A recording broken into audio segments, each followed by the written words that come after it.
নারকেলের মোমো বানানোর জন্য সবার আগে কড়াইতে দিয়ে দিলাম একটু বেশি পরিমাণেই নারকেল। আমি যেটুকু পরিমাণে বানাবো সেটুকু পরিমাণে নারকেল ইউজ করেছি এখানে।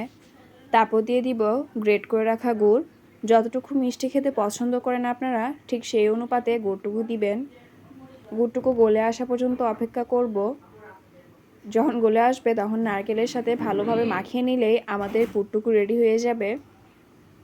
এখন পালা ডোটা রেডি করার। তার জন্য সবার আগে কড়াইতে দুধ জাল দিয়ে নিয়েছি। তারপর দিয়ে দিয়েছি তালের রস। রসটা ভালোভাবে গুলিয়ে নিব দুধের সাথে। এরপর দিয়ে দিব চাউলের গুঁড়ো, সাথে দিব সামান্য পরিমাণে ময়দা, সাথে একটু সামান্য পরিমাণে স্বাদ অনুযায়ী লবণ দিয়ে একসাথে কাই করে নিব। কাইটা ভালোভাবে করতে হবে যেন ডোটা সফট হয়। ডোতে সামান্য পরিমাণে ফুড কালার অ্যাড করেছিলাম, তাই কালারটা এমন হয়েছে। ডোটা দেখতে পাচ্ছেন কতটা সফট হয়েছে। এখন স্ক্রিনে দেখানো অনুযায়ী প্রথমেই গোল গোল বল করে তাতে নারকেলের পুরটুকু দিয়ে দিয়েছি।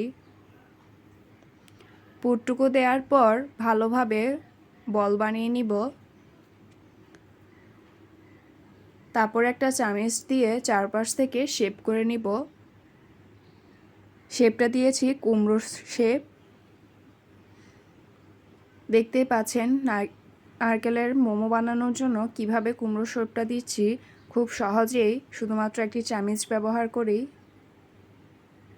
তারপর মাঝে একটা লবঙ্গ দিয়ে দিব। ব্যাস রেডি হয়ে গেল আমাদের মিষ্টি কুমড়া শেপের নারকেলের মোমো। এখন চুলায় পানি গরম হতে দিয়েছিলাম। পানিতে ভাপ আসার পর একে একে দিয়ে দিচ্ছি সবগুলা বানিয়ে রাখা মোমো। তারপর ঢাকনা দিয়ে রেখে দেব কিছুক্ষণের জন্য। কিছুক্ষণ পর দেখতেই পাচ্ছেন আমাদের নারকেলের মোমোটা একেবারে রেডি।